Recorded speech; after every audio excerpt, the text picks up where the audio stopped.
நம்ம எது வந்தாலும் பார்த்துக்கலாம் அன்ட்டு ஆலோசிக்காம இறங்கக்கூடாத 3 இடம். 1, கடல். ஆழம் தெரியவே தெரியாது, இழுத்துட்டு போயிடும், பார்த்து இறங்கணும்.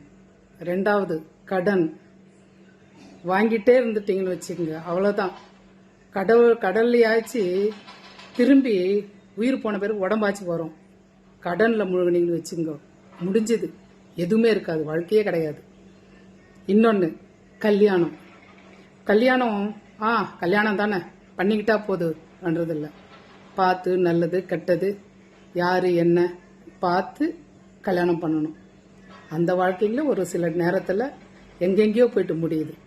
அதனால் இந்த 3துலேயுமே கவனமாக இறங்கணும். பரவாயில்ல பார்த்துக்கலான்னு இறங்குனா ரொம்ப கஷ்டப்பட வேண்டியது இருக்கும்.